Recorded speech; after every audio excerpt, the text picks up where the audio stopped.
নমস্কার, আমি শুভাশিস। আমাদের একটা গল্প হোক ইউটিউব চ্যানেলে আপনাদের স্বাগত। আজকের গল্প বুদ্ধদেব গুহর কাহিনী অবলম্বনে লাওয়া লংয়ের বাঘ। গল্প পাঠে এবং সমগ্র পরিচালনায় আমি শুভাশিস। পোস্টার এবং সাউন্ড এফেক্ট শুভ।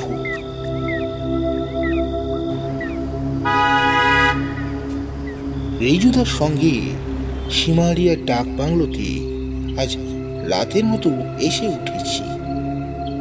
আমরা যাচ্ছিলাম কাঠগুড়েতে চাঁতরার রাস্তায়, কিন্তু কলকাতা থেকে একটানা জিপ চালিয়ে এসে গরমে সবাই কাবু হয়ে পড়েছিল বলে রাতের মতো এখানে থাকা হবে ঠিক করলো রিজুদা। সবাই বলতে রিজুদা, অমৃতলাল আর আমি। এখন রাত 8টা হবে, শুক্লপক্ষ। বাইরে ফুটফুট করছে জ্যোৎস্না। চৌকিদার হ্যারিকেন জ্বালাবার তোড়জোড় করছে। রিজুদা বলল, তুমি বাবা আমাদের একটু খিচুড়ি আর ডিম ভাজা বানিয়ে দাও। অমৃতলালও গিয়ে বাবুজিখানায় জুটেছে। আলুকা ভর্তা বড় ভালো বানায় অমৃতলাল, ওর নানির কাছ থেকে শিখেছিল। আলু সেদ্ধ, তার সঙ্গে ঘি, কুচি কুচি পেঁয়াজ আর কাঁচা লঙ্কা দিয়ে এমন করে রোগড়ে রোগড়ে মাখতো, তার নাম শুনলেই আমার জিভে জল চলে আসত। রিজুদা ঝাঁকড়া সেগুন গাছের নিচে কুয়োতলায় দাঁড়িয়ে নিজেই লাটা খাম্বাতে জল তুলে ছপাত ছপাত করে বালতি বালতি জল ঢেলে চান করছিল। চাঁদের আলোর বন্যা বয়ে যাওয়া বারান্দার ইজি চেয়ারে বসেছিলাম আমি একা। রিজুদা বলেছিল, তোর আর রাতে চান করার দরকার নেই, কলকাতায় বাবু শেষে সর্দি বর্দি লাগিয়ে ঝামেলা বাঁধাবি। সামনে লাল মাটির পথটা চলে গিয়েছে। ডাইনে টুটিওয়ালা বান্দাগ হয়ে হাজারিবাগ শহরে। বাই কয়েক মাইল এগিয়ে গেলেই বাঘরাম মোড়। সেখান থেকে বাঁদিকে গেলে পালামোড়, চাঁদাওয়া, টৌড়ি। ডান দিকে গেলে চাঁতরা। এই সিমারিয়া থেকে একটা কাঁচা রাস্তা চলে গেছে চাঁতরাতে। আরো একটা পথ টুটিওয়ালা আর সিমারিয়ার মাঝামাঝি মূল পথ থেকে বেরিয়ে গেছে লাওয়া লং। বাইরে নানা রকম রাত চড়া পাখি ডাকছে। সকলের নাম আমি জানি না, রিজুদা জানে। আমি শুধু টিটি পাখি ডাকছিনি। আসবার সময় সন্ধে হওয়ার আগে জঙ্গলের মধ্যে যে জায়গাটায় জিভ খারাপ হয়ে গিয়েছিল, ঠিক সেখানে একদল চাতক পাখি ফটিক জল করে ঘুরে ঘুরে একটা পাতা জড়া ফুলে ভরা শিমুল গাছের ওপর উঠছিল। ওই শিমুল গাছের সঙ্গে ওদের আত্মীয়তাটা কিসের তা বুঝতে পারিনি। আত্মীয়তা নিশ্চয় কিছু ছিল হয়তো। এইরকম হঠাৎ থামা হঠাৎ থাকা জায়গাগুলোর বাড়ি একটা আকর্ষণ আছে আমার কাছে। ওরা যেন পাওয়ার হিসাবের মধ্যেই ছিল না। ওরা যেন ঝড়ের আমের মতো পড়ে পাওয়া, অথচ কত টুকরো টুকরো ভালোবাসা, ভালো লাগা এই সমস্ত হঠাৎ পাওয়া ঝিনুকের মধ্যে নিটোল সুন্দর মুক্তোর মতো। একটা হাওয়া ছেড়েছে বনের মধ্যে, শুকনো শাল পাতা উড়িয়ে নিয়ে গড়িয়ে নিয়ে যাচ্ছে নালায় টিলাস ঝোপে ঝাড়ে। দূরে দূরে পাহাড়ের দাবানল লেগেছে, আলোর মালা জ্বলছে। অনেকক্ষণ চেয়ে থাকলে দেখা যায় পাহাড়ে পাহাড়ে মালা বদল হচ্ছে যেন। এমনি করে কি পাহাড়দের বিয়ে হয় কে জানে। হাওয়ায় হাওয়ায় ঝরে যাওয়া পাতায়, না ঝরা পাতায় কত কি ফিসফিসানি উঠেছে। চাঁদের আলোয় আর হাওয়ায় কাঁপায় ছাওয়ায় কত কি নাচ নাচছে ওই রাত সাদা কালোয় ছায়া আলোয়। কত কি গান উঠেছে। গাছেদের তো প্রাণ আছে, ওদের গানও আছে, কিন্তু ওদের ভাষা শেখায় না। কেন যে শেখায় না, ভারী খারাপ লাগে ভাবতে। রিজুদা স্নান করছে তো করছেই। কতক্ষণ ধরে যে স্নান করছে রিজুদাটা। যখন রিজুদার স্নান প্রায় শেষ হয়ে এসছে, বাবুর্চিখানা থেকে অমৃতলালের গুরুমুখী গানের নিচু গুনগুনানি ভেসে আসছে খিচুড়ি রান্নার শব্দ আর গন্ধের সঙ্গে। এমন সময় মশাল হাতে একদল লোককে আসতে দেখা গেল টুটিওয়ালার দিক থেকে। লোকগুলো হাজারি বাগি, টারোয়া গারোয়া ভাষায় উঁচু গলায় কি সব বলতে বলতে আসছিল। চেয়ার ছেড়ে উঠে বারান্দায় থামে হেলান দিয়ে উৎকর্ণ হয়ে ওই দিকে চেয়ে রইলাম।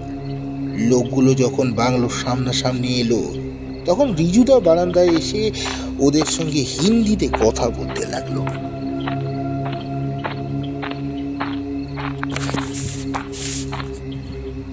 রিজুদা শুধ হলো, কি হয়েছে ভাই? ওরা সমস্বরে বলল, বড়ুয়া বাকুয়া, বড়ুয়া বাগুয়া। ব্যাপারটা শোনা গেল।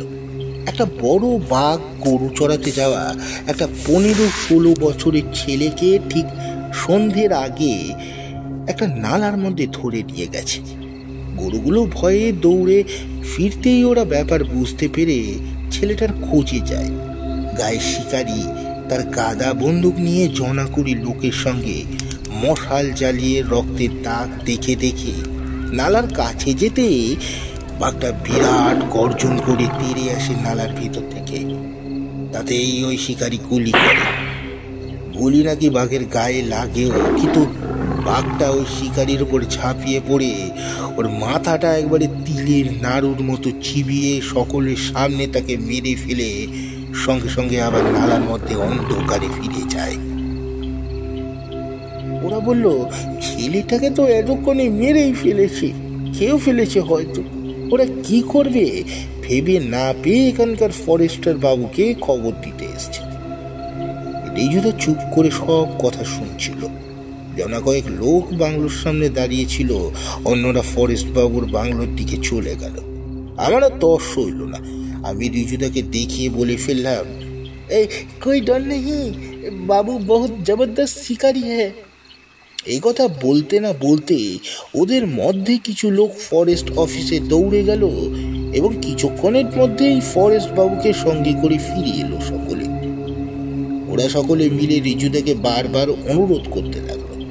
ছেলেটা গ্রামের মাহাতোর ভাতিজা, মৃতদেহের কিছু অংশ না পেলে দাহ করা যাবে না, এবং তাহলে ছেলেটার আত্মা নাকি চিরদিন জঙ্গলে পাহাড়ে টাড়ে টাড়ে ঘুরে বেড়াবে, ভূত হয়ে যাবে। আমি রীতিমতো উত্তেজিত হয়ে পড়লাম। রিজুদার সঙ্গে এই পর্যন্ত উড়িষ্যার জঙ্গলে অনেক ঘুরলেও কখনো এমন সদ্য মানুষ মারা বাঘের সঙ্গে মোলাকাতের অভিজ্ঞতা হয়নি। গোলমালটা হলো রিজুদাকেই নিয়ে। রিজুদা বলল, রুদ্র, তুমি একবারে যাবে না, তুমি আর অমৃতলাল দুজনে একসঙ্গে থাকবে এখানে।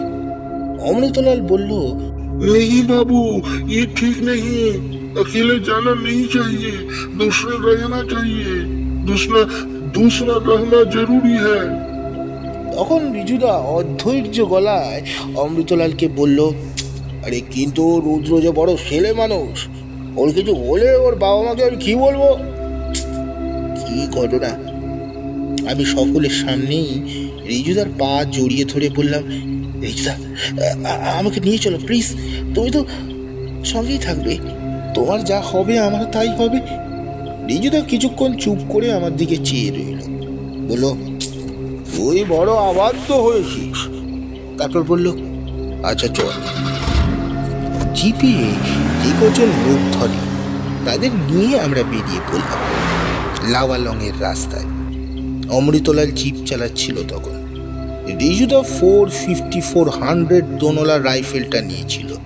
আমার হাতে দোনলা 12 বোরের বন্দুক, দুটো অ্যালফা ম্যাক্স LG আর দুটো লোথাল বল নিয়েছি সঙ্গে। গরমের দিন, জঙ্গল একবারে পাতলা হয়ে গেছে পাতা ঝরে। বর্ষার শেষে বড় বড় গাছের নিচে যেসব আগাছা ছোট ঝোপঝাড় লতা পাতা গজিয়ে ওঠে, শীতে সেগুলো ঘন হয়ে থাকে, যাকে রিজুদা বলে আন্ডারগ্রোথ। সেসব এখানে একবারেই নেই। জিপের আলো দুপাশে প্রায় 180 ডিগ্রি চোখ চলে যায়। একটা খরগোশ রাস্তা পেরোলো ডান দিক থেকে বাঁ দিকে। তারপর দুটো লুমড়ির জলজলে সবুজ চোখ দেখা গেল। একটু পরে আমরা পথ ছেড়ে একটা ছোট পায়ে চলা পথে ঢুকে গ্রামটাতে এসে পৌঁছালাম। জিপের আওয়াজ শুনেই লোকজন বাইরে বেরিয়ে এলো। জিপটা ওখানেই রেখে দেওয়া হলো। তারপর গ্রামের যে মাহাতো, তাকে রিজুদা বলল পথ দেখিয়ে নিয়ে যেতে হবে আমাদের। যে শিকারীকে বাঘে মেরেছে তাকে খাটিয়ার ওপরে একটা সাদা চাদর দিয়ে ঢেকে রাখা হয়েছিল। মাটির দেওয়াল আর খাপড়ার চালার বাড়িগুলো থেকে মেয়ে আর বাচ্চাদের কান্নার আওয়াজ শোনা যাচ্ছিল। রিজুদা সেই মৃতদেহের কাছে গিয়ে চাদর সরিয়ে লণ্ঠন দিয়ে কি যেন দেখলো ভালো করে। তারপর ফিরে এসে বলল, চল চল রুদ্র। গ্রামের লোকেদের যথাসম্ভব কম কথা বলতে এবং আওয়াজ করতে অনুরোধ করে রিজুদা আর আমি মাহাতোর সঙ্গে এগোলাম।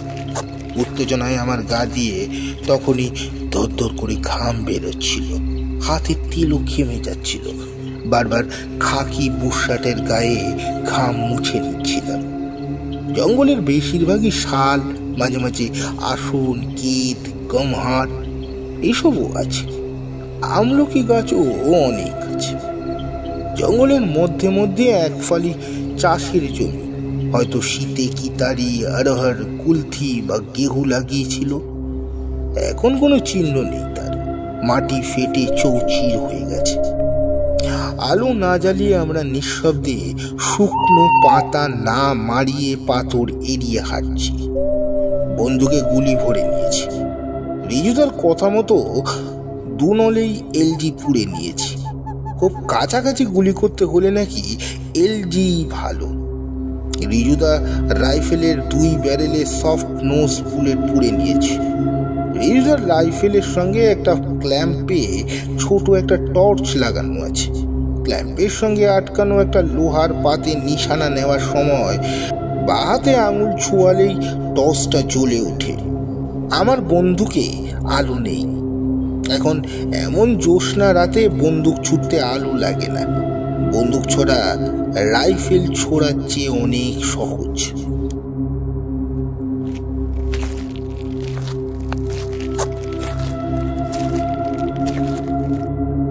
কিছু দূর গিয়ে আমরা একটা উপত্যকায় এসে পৌঁছালাম। জ্যোৎস্নায় ভেসে যাচ্ছে শান্ত উত্তম উপত্যকা।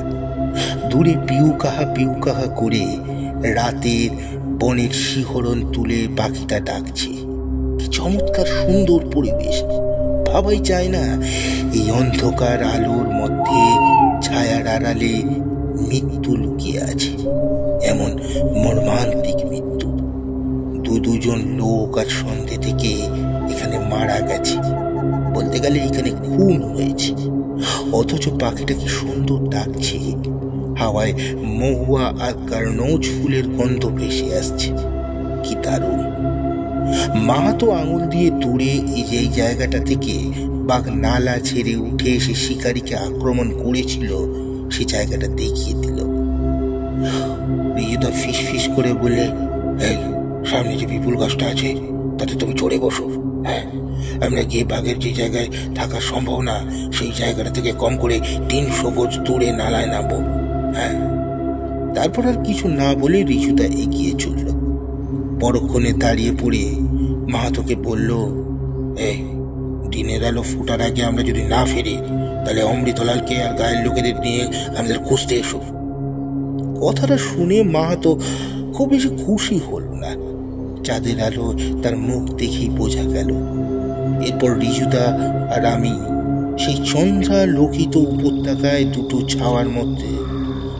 ছাওয়ার মতো নিঃশব্দে দূরে শুয়ে থাকা ঘন কালো ছায়ার মতো নালাটির দিকে এগিয়ে যেতে লাগলাম। রিজুদা শুধু একবার ফিস ফিস করে বলল, হ্যাঁ, ভয় পেয়ে পিছন থেকে আমাকে গুলি করিস না যেন। নালায় নেমে আমার পাশে পাশে হাঁটবি, পিছনে নয়। একটুও শব্দ করবি না। প্রত্যেকটি পা ফেলার আগে কোথায় পা ফেলছিস তা দেখে ফেলবি। এক পা এগোবার আগে সামনে আর তার পাশে দেখবি। কান একদম খাড়া রাখবি। নালার মধ্যে চোখের চেয়ে কানের ওপরেই বেশি নির্ভর করতে হয়। এই নালার মধ্যে হয়তো ভয়ঙ্কর অন্ধকার থাকবে, তোর বন্দুকে আলো থাকলে ভালো হতো। যাকে যাই হোক, তখন আর কিচ্ছু করার নেই। আশা করতে লাগলাম পাতাঝরা গাছগুলোর ফাঁক ফোকর দিয়ে নালার মধ্যে কিছুটা আলো হয়তো চুইয়ে আসবে। গুলি খাক আর নাই খাক, বাঘ যে নালার মধ্যেই থাকবে এমন তো কোনো কথা নেই। যদি নালার মধ্যেই থাকে, নালার কোন জায়গায় থাকবে তারও স্থিরতা নেই। তাও রিজুদা ভালো করে জানে বলেই এত সাবধান হয়ে নালার প্রায় শেষ প্রান্তের দিক দিয়ে আমরা এগোচ্ছি। দেখতে দেখতে নালার মুখে চলে এলাম। শুকনো বালি চাঁদের আলোয় ধপধপ করছে।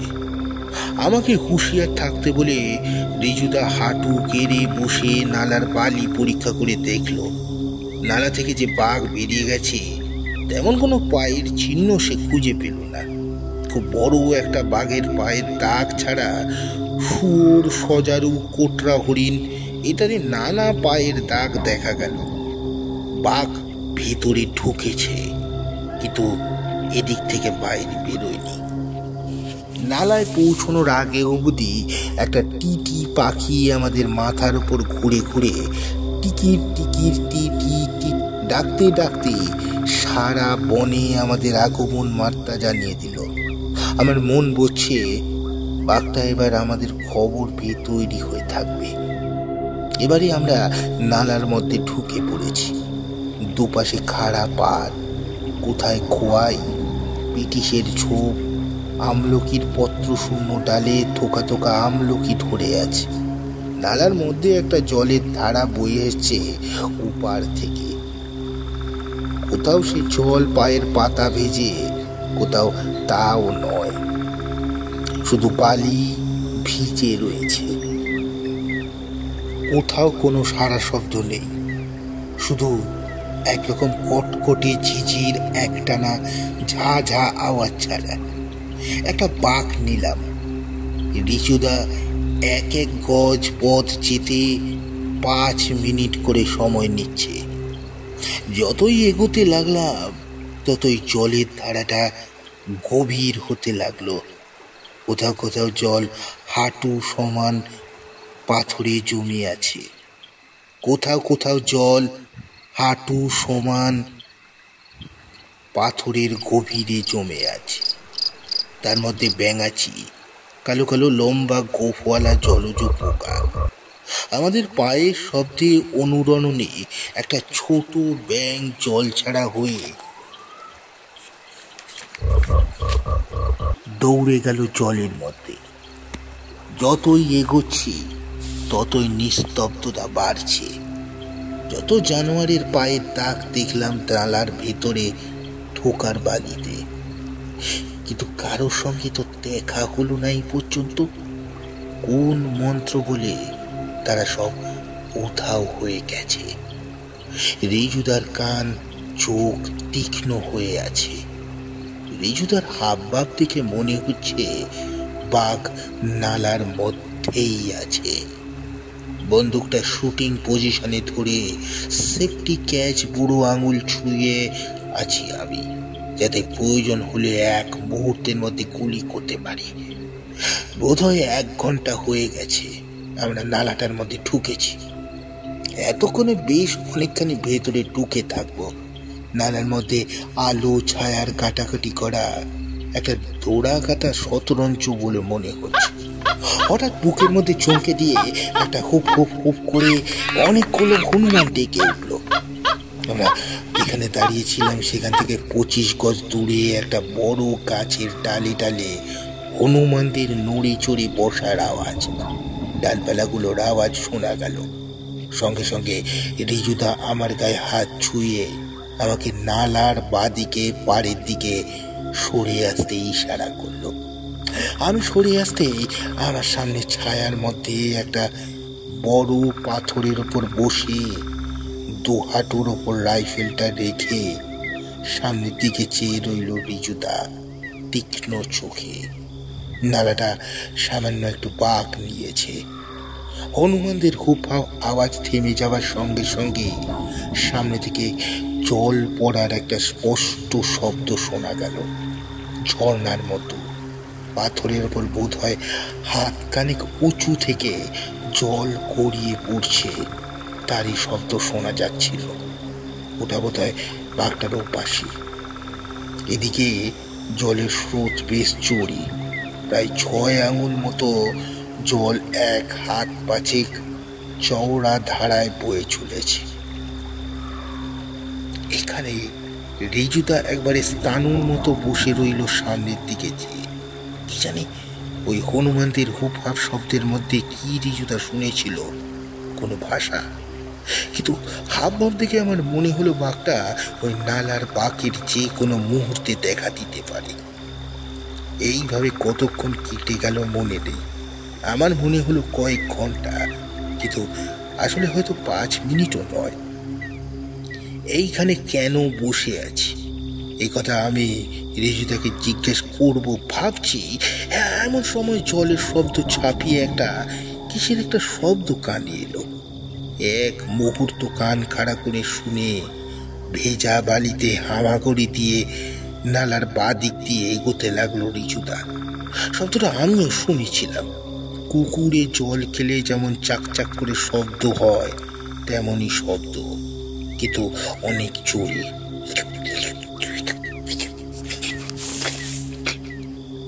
শব্দটা তখনও হচ্ছিল। বাঘটা নিশ্চয়ই ঝর্ণায় জল খাচ্ছে। বাঘটা তখনও হাত 10 দূরে। রিজুদা জোরে এগিয়ে চলেছে হামাগুড়ি দেওয়ার মতো করে। রাইফেলটাকে হাতের ওপর নিয়ে আমার বুকের মধ্যে তখন একটা রেলগাড়ি শুরু হয়েছে। এত ধুকপুক করছে বুকটা, সমস্ত শরীর ঘামে, মাথার চুল ভিজে গেছে।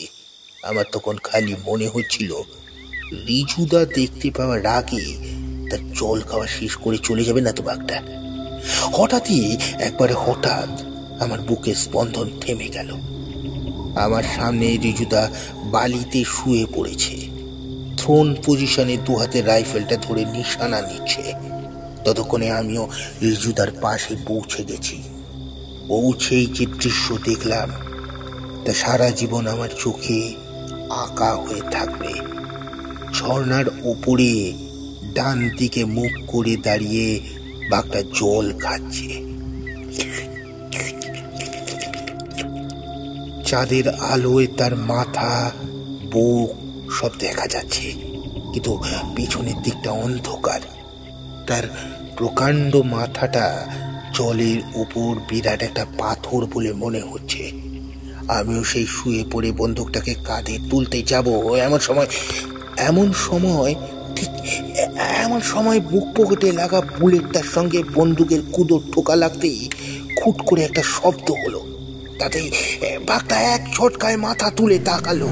বাঘটার কানে তালা লাগানো গর্জনের সঙ্গে সঙ্গে শরীরটাকে গুটিয়ে যেন একটা বলের মতো করে ফেললো। আর সেই মুহূর্তেই সোজা আমার দিকে লাফালো না, উড়ে এলো বলা ভালো। আমার কানের পাশে রিজুদার 454 রাইফেলের আওয়াজ মনে হলো একটা বাজ পড়ল। বাঘের গর্জন, হনুমানের ডাকাডাকি, চেঁচামেচি, জঙ্গলের গভীরে অদৃশ্যে পাখির চেঁচামেচি এবং রাইফেলের গমগমানিতে যেন আমি অজ্ঞান হয়ে গেলাম। দেখলাম আলো ছায়া মেশা একটা অন্ধকারের স্তূপ উড়ে আসছে আমারই দিকে শূন্য থেকে। তার সামনে প্রসারিত করা নখরমের প্রকাণ্ড থাবা দুটো। বোধহয় ঘোরের মধ্যেই আমি একই সঙ্গে 2টো ট্রিগার টিনে দিয়েছিলাম বন্দুকের, কিন্তু গুলি লাগলো কিনা তা বোঝা গেল না। বাঘটা ছপাত করে জলের মধ্যে পড়ল,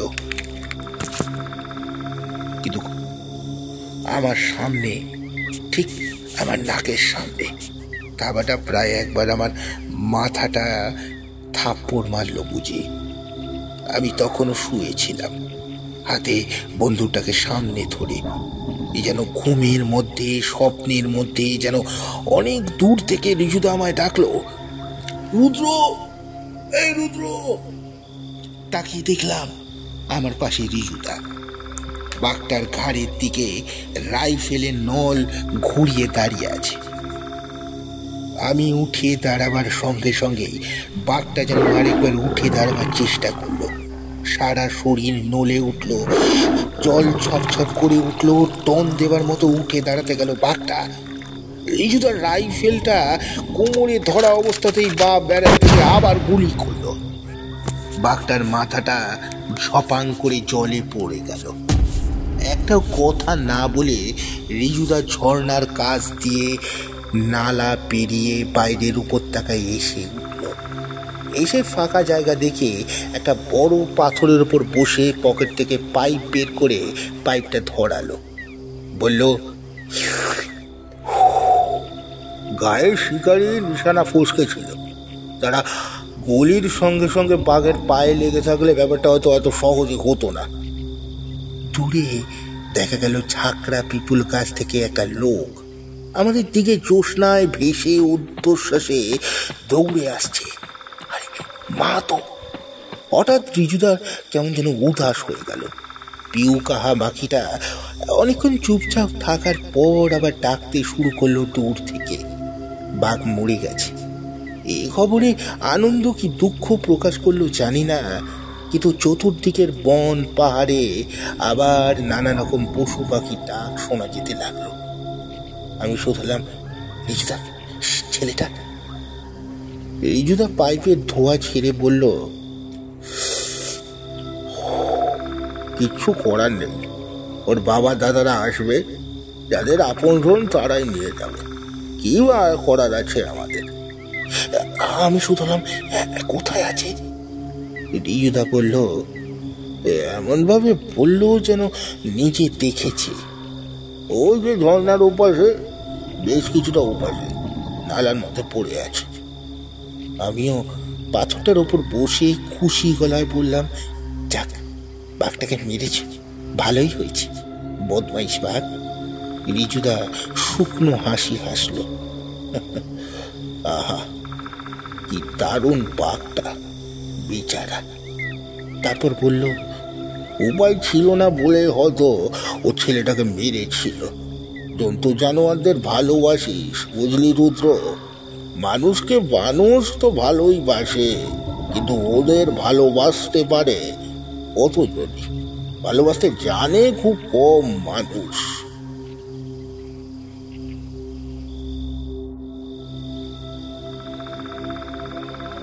সমাপ্ত। গল্পটি আপনাদের কেমন লাগলো অবশ্যই জানাবেন। গল্পটি ভালো লাগলে লাইক, কমেন্ট, সাবস্ক্রাইব ও শেয়ার করে আমাদের পাশে থাকতে ভুলবেন না। নমস্কার।